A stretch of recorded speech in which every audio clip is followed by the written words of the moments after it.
Bienvenidos a Creer y Comprender. Contenido actual para la defensa de nuestra fe en la vida práctica cotidiana.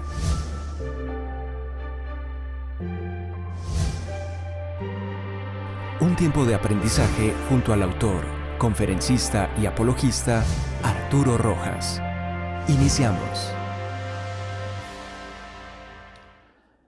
Queridos amigos de Creer y Comprender, debemos hoy abordar en este nuevo podcast corto un tema complementario relacionado con el anterior, sobre el diluvio.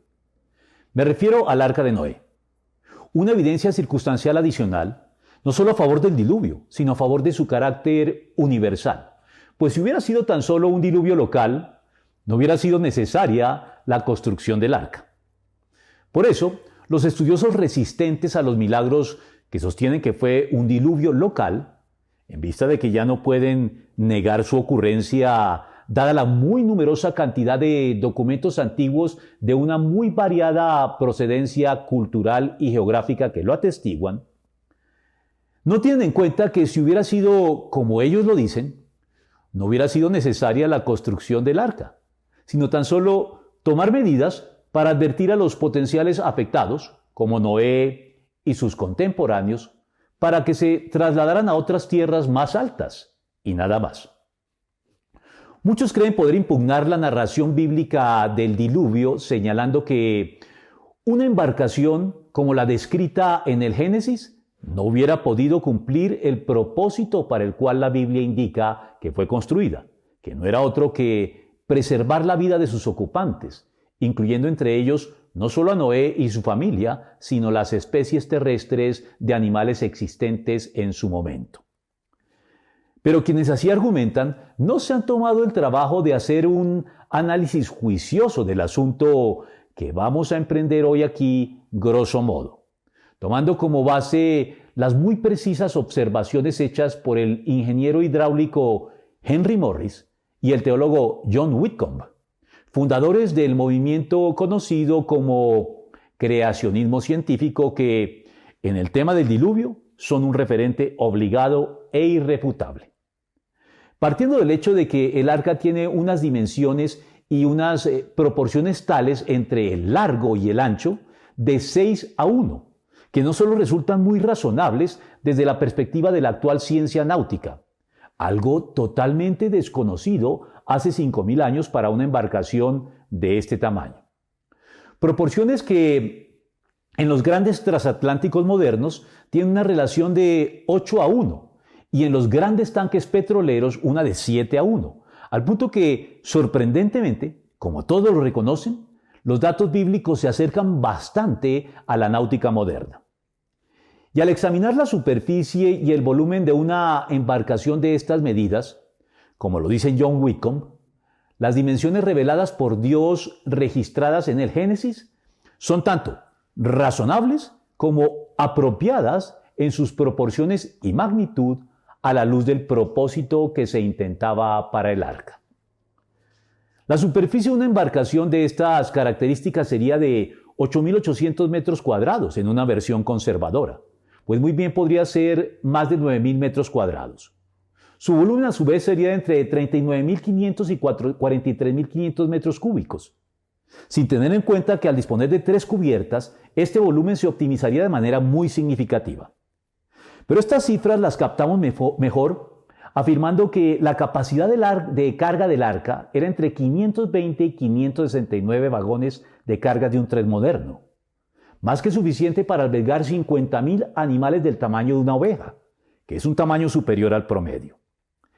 De hecho, el pastor, teólogo y doctor en biología español Antonio Cruz nos recuerda que los animales grandes son relativamente pocos. Se ha calculado que el tamaño medio de los animales era el de un gato. Además, continúa diciéndonos el doctor Cruz que no todos los numerosos grupos y subgrupos que ahora conocemos tuvieron que entrar en el arca. Una buena cantidad de ellos se ha originado con posterioridad al diluvio, diversificándonos de un número menor de antecesores comunes por mecanismos de reducción genética y aislamiento geográfico. En cuanto a su alimentación, La capacidad del arca daba lugar para el transporte de grandes cantidades de provisiones. Además, se debe tener en cuenta el mecanismo de hibernación al que recurren muchos animales en situaciones límite y otros normalmente en invierno, y que Dios pudo bien haber acentuado. Observaciones todas que coinciden con las apreciaciones de Morris y Whitcomb. Por otra parte, como lo siguen informando Morris y Whitcomb, al examinar los mejores cálculos de la taxonomía moderna, son menos de 17.600 las especies ahora conocidas de mamíferos, aves, reptiles y anfibios que habrían necesitado el abrigo del arca. Así, calculando 2 de cada especie en el arca, se necesitaría lugar únicamente para 35.200 animales, más 6 parejas de cada uno de los animales puros, que sería una cantidad muy pequeña de especies, pero aún concediendo que estos animales constituyeran poco menos de la cuarta parte de todas las especies, digamos 3.600, que es algo muy improbable, 6 parejas adicionales de cada una de estas especies daría un total de 43.000. De este modo, un total máximo de 79.000 animales del tamaño promedio de un gato habría estado en un arca con capacidad para 50.000 animales del tamaño muy superior de una oveja. De hecho, es totalmente plausible que se tratara de animales jóvenes, más pequeños que sus versiones adultas. Josh McDowell nos recuerda además que no se debe pasar por alto la idea de que haya habido en el arca animales que tuvieran los genes que permitieran el desarrollo de las muchas clases de animales que tenemos hoy. Los animales del arca pudieron haber sido los bancos genéticos que durante los años de proliferación desarrollaron las variedades de animales que vemos hoy en día. En cuanto a los restos del arca, y sintetizando la gran cantidad de testimonios a lo largo de la historia que afirman que aún se encuentran en el monte Ararat, en la región de la actual Armenia, en Turquía, testimonios que adquieren mayor relevancia debido al aura casi sagrada y legendaria que posee este monte en varias tradiciones antiguas que lo consideran literalmente como el punto central de la tierra y la madre del mundo, reforzado además por su agreste, muy irregular y en gran medida inaccesible topografía. El investigador y apologista John Warwick Montgomery, que fue personalmente al monte cuatro veces entre 1970 y el 73, lo resume de este modo. Desde Berosus, es decir, desde cerca del siglo III a.C., hasta el siglo XX, hay una corriente constante de informes de la existencia del arca, casi invariablemente asociados con el Gran Ararat, el monte Agri, en la frontera oriental de la Turquía moderna. Con base en todos estos testimonios, se pueden extraer los siguientes datos seguros y fuera de discusión, enumerados por Josh McDowell así. Primero, a unos 4.200 metros de altura en el monte Ararat en Turquía, hay un objeto de madera muy grande y en forma de barco enterrado bajo muchos metros de hielo y nieve. Segundo, desde 700 a.C. ha habido exploradores e historiadores de varias civilizaciones que han mencionado la existencia sobre el monte Ararat de un objeto en forma de barco. Tercero, en el siglo XIX este objeto fue observado por muchos exploradores locales, incluyendo numerosos oficiales militares turcos que reconocieron oficialmente su existencia a través de los medios de información.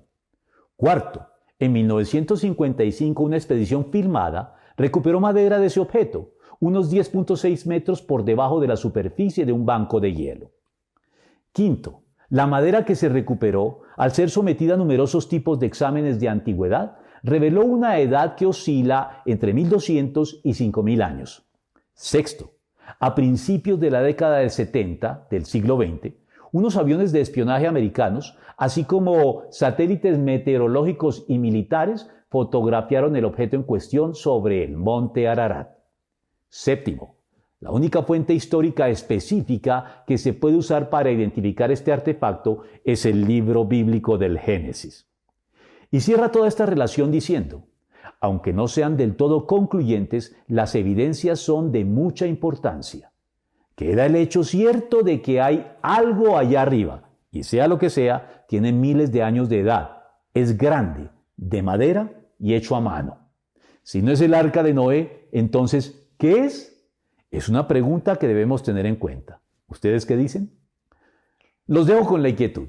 Me despido hasta nuestro próximo podcast. Si desean apoyar este ministerio, pueden hacer su donación mediante transferencia o consignación a la cuenta de ahorros Bancolombia, cuyo número aparece en pantalla. Y si nos hacen llegar el comprobante o pantallazo de su donación a nuestro correo institucional creerycomprender@gmail.com, les daremos acceso a contenidos exclusivos en nuestro blog creerycomprender.com, tales como conferencias, artículos y estudios bíblicos elaborados para nuestros donantes, incluyéndolos en la correspondiente y selecta lista de difusión en WhatsApp abierta para este propósito. También pueden apoyarnos suscribiéndose a nuestro canal, pinchando el dedo arriba si les gustó y compartiéndolo con sus contactos. Saludos a todos.